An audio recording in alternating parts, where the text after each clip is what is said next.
Welcome to The Explainer. You know that feeling when you're part of a massive public sector project and it seems like everything is changing at once? The strategy, the organizations, even people's jobs. It all just creates this huge, tangled mess. Well, today, we're going to unpack a framework that's designed to bring some serious order to that chaos. We tend to think of huge changes as, just pure chaos. But what if we could approach it with the precision of an architect? This whole explainer is about making that mental shift, from just reacting to all the complexity to actually deliberately designing for it. So first up, let's get our heads around the core problem itself. The source material has a great name for it, the entangled transformation. So what is it exactly? Well, picture three huge transformations all happening at the same time.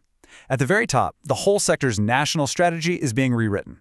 In the middle, individual organizations have to build totally new skills. And down at the ground level, people have to figure out new ways of working.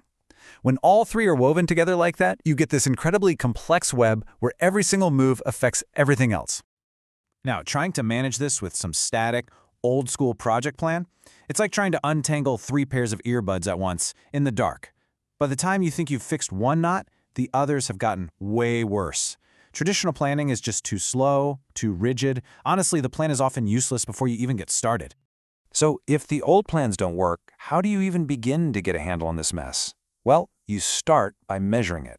Come on, you can't manage what you can't measure, right? So let's look at how we can actually put a number on all this complexity. This is where a really neat tool comes in, called the Public Sector Complexity Index. Think of it like an MRI for your transformation. Before you even take the first step, it gives you a single objective score for just how difficult this whole journey is really going to be. So how does it work? Well, first, the index looks inward. It measures what it calls internal disruption. It's asking a simple question: how big of a shakeup is this going to be for each organization involved?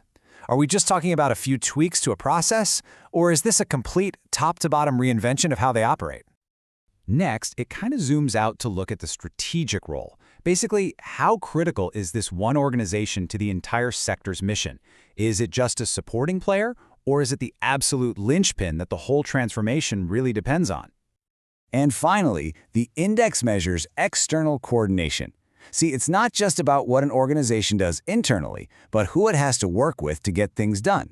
This dimension actually quantifies the burden of collaborating with other agencies, especially if they're brand new partners. And here's the really powerful part. It takes all three of those complex dimensions, the internal disruption, the strategic role, and all that external coordination, and it boils it all down into one single clear number. That number gives you a real snapshot of the system-wide complexity. Now, once you have that score for every entity, you can start comparing them to the average. And this is where it gets really useful, because you can immediately spot the outliers. Is one agency totally overloaded with a dangerously high score? Maybe you need to break up its responsibilities. Is another one barely breaking a sweat with a low score? Hey, maybe it can take on more to help balance the load across the whole system. And what's really cool is that this score doesn't just tell you there's a problem, it actually points you to the solution. A low score on all fronts, for instance, means you've got a focused change that you can probably handle with standard project management. But if you find yourself in that sector maestro category, high complexity across the board, you know you're going to need a much more sophisticated system-wide toolkit to have any chance of success. Okay, so we've put a number on the complexity. Now what? How do we actually design a solution to manage it? Well, this next part introduces the core principle for doing exactly that. It all comes down to one core idea: sector as master. Instead of letting each organization chase its own internal goals, which just creates more chaos, this principle says that every single change has to be driven by the needs of the entire sector. The sector's strategy becomes the master blueprint for absolutely everyone. So how do you actually make that happen in the real world? Through a process called the cascade. You start at the very top, at level 0, with the big strategic why. Then you break that down into level 1 sector goals, then level 2 targets for each organization, all the way down to level 3 process metrics for the teams on the ground. It creates this perfect, clear line of sight from the national strategy right down to what people are doing every day. Okay, so theory is great. We have a way to measure the problem and a blueprint to guide the solution. But what does this actually look like in practice? Let's walk through an example and see this engine in action. Let's make this real. Imagine a government sets a huge national objective. We need to boost our country's manufacturing sector and make it a bigger piece of the economic pie. That right there, that's our level 0 strategic goal. Now, that big goal gets translated into specific tools. To boost manufacturing, maybe we need a new investment law, a slick digital portal for exporters, a subsidy program for factories, and better market inspections. The key here is that each of these tools gets clearly assigned to a specific agency.